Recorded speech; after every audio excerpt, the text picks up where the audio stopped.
Hai semuanya, selamat datang di pembahasan kita kali ini. Hari ini kita bakal ngebedah sebuah kisah dari sudut paling dingin dan mematikan di Cedia Riverlands. Kalau biasanya kita dengar soal keindahan kelopak bunga yang menari di bawah hujan, nah sosok yang bakal kita bahas sekarang ini adalah kebalikan totalnya. Dia ibarat belati tajam yang sabar banget menunggu di dalam gelap. Jadi siap-siap ya, karena kita bakal langsung menyelami takdir berdarah dari sang pewaris sejati bayangan, Hayabusa. Dia melatih bayangannya untuk membunuh, bukan untuk bersembunyi. Merinding gak sih dengernya? Ini bukan sekedar kutipan keren buat pembukaan aja loh. Ini adalah realitas mutlak, inti dari eksistensi seorang Hayabusa. Bayangkan, dia ini sosok yang harus memikul beban dendam seluruh klannya sendirian. Seorang ninja pemburu yang mendedikasikan seluruh sisa napasnya untuk satu tujuan mematikan. Gimana ceritanya dia bisa menanggung beban seberat ini? Mari kita telusuri. Bagian pertama. Sang pedang rahasia, forged in the bamboo forests. Oke, ceritanya bermula jauh di sudut terdalam Cedia Riverlands. Di sana tertutup rapat oleh rimbunnya hutan bambu yang bahkan jarang banget tersentuh sinar matahari, ada sebuah kelompok rahasia bernama Clan Shadow. Mereka ini bukan sekedar klan biasa ya, mereka adalah para ninja elit penguasa seni manipulasi bayangan. Aturan main mereka cuma satu, menjadi pedang tak kasat mata yang menjaga kedamaian dari balik kegelapan. Nah, di tengah lingkungan yang super rahasia dan tanpa ampun inilah, Hayabusa lahir. Sejak tangisan pertamanya, nasibnya udah dikunci untuk ditempa menjadi pembunuh tanpa celah. Terus gimana sih cara mereka menciptakan senjata manusia ini? Jawabannya, lewat latihan yang brutal abis. Buang semua emosi, bergerak tanpa suara sedikit pun, bernapas tanpa ritma, membunuh hanya dalam satu kedipan mata. Gila kan? Dingin, disiplin, mematikan. Itulah makanan sehari-hari Hayabusa sejak dia masih kecil. Dan tebak, latihan gila-gilaan ini membuahkan hasil. Dia akhirnya dinobatkan sebagai shadow terkuat di generasinya. Kedengarannya kayak pencapaian luar biasa ya. Tapi tunggu dulu, gelar ini ternyata punya arti yang jauh lebih kelam. Masuk ke bagian kedua. Kutukan tugas maut.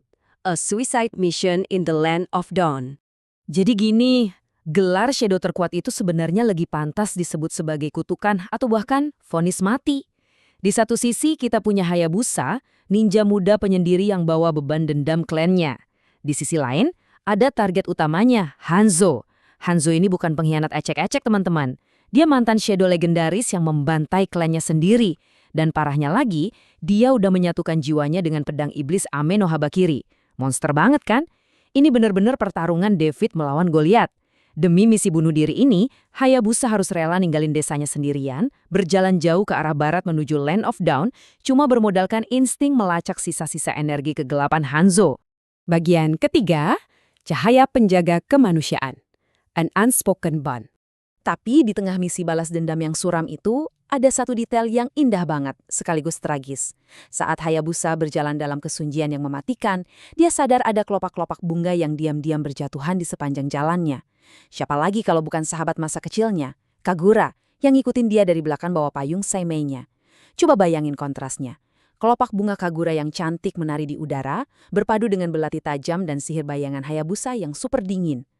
Hayabusa emang selalu bersikap dingin dan nyuruh Kagura pulang demi keselamatannya. Tapi rahasia terbesarnya, di balik sikap cueknya itu, kehadiran Kagura adalah satu-satunya cahaya yang dia punya. Cahaya yang menahan kemanusiaan seorang Hayabusa agar nggak sepenuhnya ditelan bulat-bulat oleh kegelapan sihirnya sendiri. Lanjut ke bagian 4.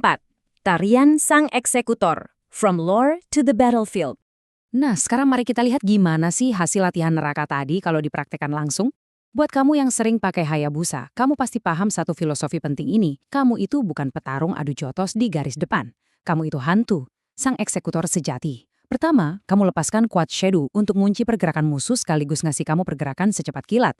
Kedua, incar musuh yang paling lembek di belakang. Jangan buang waktu sama yang tebel-tebel di depan. Terus yang ketiga, ini nih yang paling epik. Lepaskan Ugi Shadow Kill. Di momen ini, wujudmu hilang sepenuhnya dari arena, berubah jadi tebasan pedang bertubi-tubi dari segala arah yang nyabik-nyabik musuh tanpa mereka bisa balas nyentuh kamu sedikit pun. Gaya bertarung ini jadi bukti nyata kalau kegelapan paling mematikan itu, ya ada di ujung belati Hayabusa. Dan kita sampai di bagian kelima, kehormatan atau kematian, the ultimate choice. Pada akhirnya, kisah Hayabusa ini adalah sebuah perjalanan yang luar biasa berat tentang tanggung jawab, kehormatan, dan pengorbanan tanpa batas. Dia adalah sosok pria yang nggak pernah dikasih kemewahan untuk milih takdirnya sendiri. Tapi yang bikin dia luar biasa, dia menolak buat kabur dari takdir itu. Semuanya berujung pada satu pertanyaan krusial yang mempertaruhkan seluruh sisa hidupnya. Apakah dia bakal berhasil memulihkan kehormatan klannya dengan membawa pulang kepala Hanzo, ataukah dia bakal mati dalam pencarian itu dan lenyap jadi bayangan yang terlupakan selamanya di Land of Dawn? Coba deh kamu ingat-ingat lagi beban dari pertanyaan maut ini saat nanti kamu ngelihat sosok ninja ini menghilang ke dalam kegelapan.